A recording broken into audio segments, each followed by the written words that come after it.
आप देखिए ना, कई हजार कार्यकर्ता जो है आज के इस अवसर पर एकत्रित हुए हैं।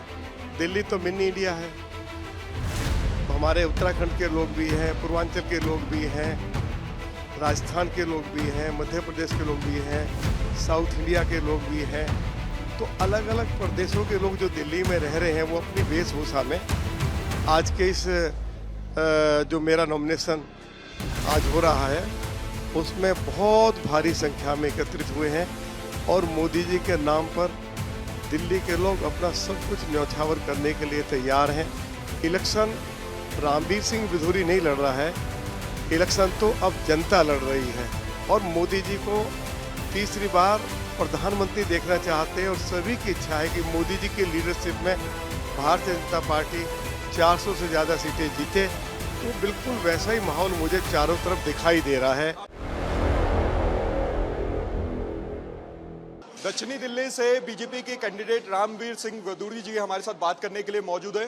सर, आज नामांकन के लिए आप जा रहे हैं, किस तरीके से जोश है कार्यकर्ताओं में और क्या मन में विचार चल रहा है?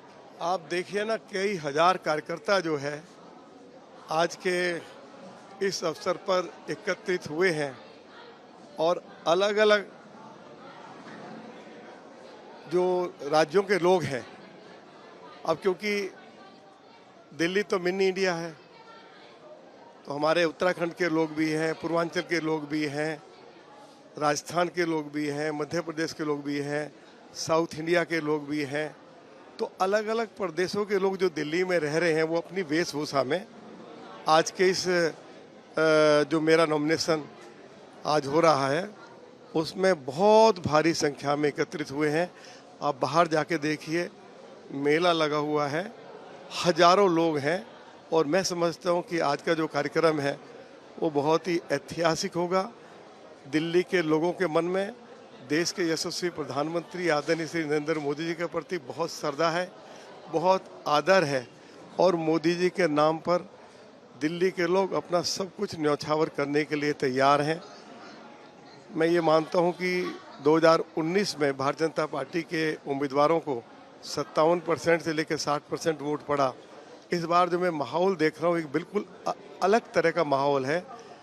इलेक्शन रामवीर सिंह विधूरी नहीं लड़ रहा है, इलेक्शन तो अब जनता लड़ रही है और मोदी जी को तीसरी बार प्रधानमंत्री देखना चाहते हैं और सभी की इच्छा है कि मोदी जी की लीडरशिप में भारतीय जनता पार्टी 400 से ज़्यादा सीटें जीते।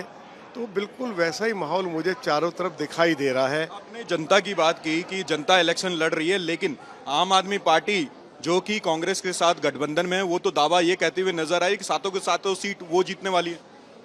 अगर वो जीतने वाले हैं तो हर रोज कांग्रेस और आम आदमी पार्टी के वरिष्ठ कार्यकर्ता और नेता आम आदमी पार्टी को और कांग्रेस पार्टी को क्यों छोड़ रहे हैं? लगातार छोड़ रहे हैं। दिल्ली प्रदेश कांग्रेस कमेटी के अध्यक्ष ने जो समझौता हुआ उसके विरोध में अपने पद से त्यागपत्र दे दिया। एक फॉर्मर मिनिस्टर हैं राजकुमार चौहान जी, दलितों के नेता हैं, उन्होंने त्यागपत्र दे दिया। हाल ही में पार्लियामेंट्री सेक्रेटरी रहे नसीब सिंह, एक और उनके वरिष्ठ नेता हैं।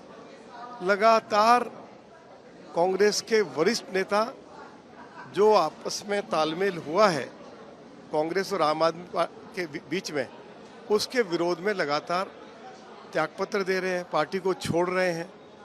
आज भी आप देखना, बड़ी संख्या में आम आदमी पार्टी और कांग्रेस के नेता और कार्यकर्ता भारतीय जनता पार्टी में शामिल हो रहे हैं। आपने बोला कि कांग्रेस से कई नेता छोड़ के जा रहे हैं, क्या वो बीजेपी में शामिल होंगे? लवली सिंह की अगर बात करें, काफी लंबे समय तक वो कांग्रेस में थे, एक बार बीजेपी में भी आए लेकिन वो वापस चले गए। क्या आपको लगता है कि वो वापस वो बीजेपी में आएंगे, या फिर जो ऐसे नेता हैं जो कांग्रेस से काफी रुष्ट हो गए, क्या आपको लगता है बीजेपी का फिर से दामन थामेंगे? देखिए, जो लोग जिन्होंने कांग्रेस को छोड़ा है सभी वरिष्ठ नेता हैं। कोई मंत्री रहा है, कोई पार्लियामेंट्री सेक्रेटरी रहा है, कोई प्रदेश का अध्यक्ष रहा है। इनकी एक बड़ी संख्या है।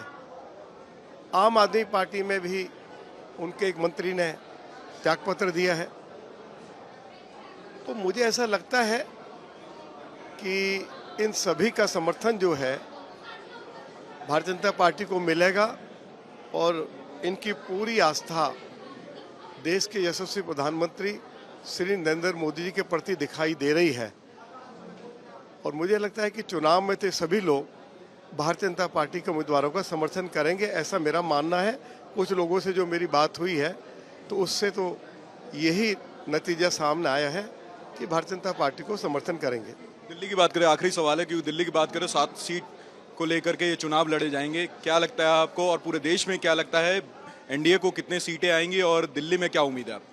नहीं, दिल्ली में तो भारतीय जनता पार्टी के सातों के सातों उम्मीदवार चुनाव जीत रहे हैं और पूरे देश में सभी का मानना है कि मोदी जी की लीडरशिप में 400 से ज़्यादा सीटें एनडीए जीतेगा, भारतीय जनता पार्टी जीतेगी।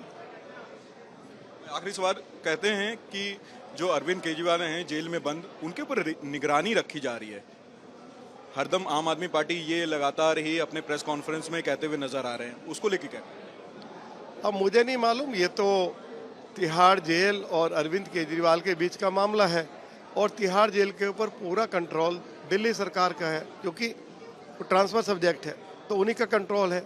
अब ये तो अरविंद केजरीवाल ही बता सकते हैं, वो चीफ मिनिस्टर हैं और जेल में बंद हैं और वो दिल्ली सरकार के आज भी मुखिया हैं और तिहाड़ जेल, जैसे मैंने आपको बताया, पूरी तरह से उनके कंट्रोल में है।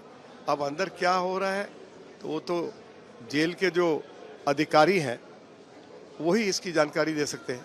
बहुत बहुत धन्यवाद आपका रिपब्लिक भारत से बात करने के लिए। साफ तौर पे आप रामवीर सिंह वधूड़ी जी से हमने बात किया, उन्होंने कहा कि देश की बात करें तो देश में तो एनडीए आ ही रहा है और साथ ही दिल्ली की बात करें तो दिल्ली में भी 7 सीट बीजेपी जीतते हुए नजर आ रही है। रिपब्लिक भारत के लिए लोमस झा। आप देखिए ना, कई हजार कार्यकर्ता जो है आज के इस अवसर पर एकत्रित हुए हैं। दिल्ली तो मिनी इंडिया है, तो हमारे उत्तराखंड के लोग भी हैं, पूर्वांचल के लोग भी हैं, राजस्थान के लोग भी हैं, मध्य प्रदेश के लोग भी हैं, साउथ इंडिया के लोग भी हैं। तो अलग अलग प्रदेशों के लोग जो दिल्ली में रह रहे हैं वो अपनी वेशभूषा में आज के इस जो मेरा नॉमिनेशन आज हो रहा है उसमें बहुत भारी संख्या में एकत्रित हुए हैं और मोदी जी के नाम पर दिल्ली के लोग अपना सब कुछ न्यौछावर करने के लिए तैयार हैं। इलेक्शन रामवीर सिंह विधूरी नहीं लड़ रहा है, इलेक्शन तो अब जनता लड़ रही है और मोदी जी को तीसरी बार प्रधानमंत्री देखना चाहते हैं और सभी की इच्छा है कि मोदी जी की लीडरशिप में भारतीय जनता पार्टी 400 से ज़्यादा सीटें जीते। तो बिल्कुल वैसा ही माहौल मुझे चारों तरफ दिखाई दे रहा है।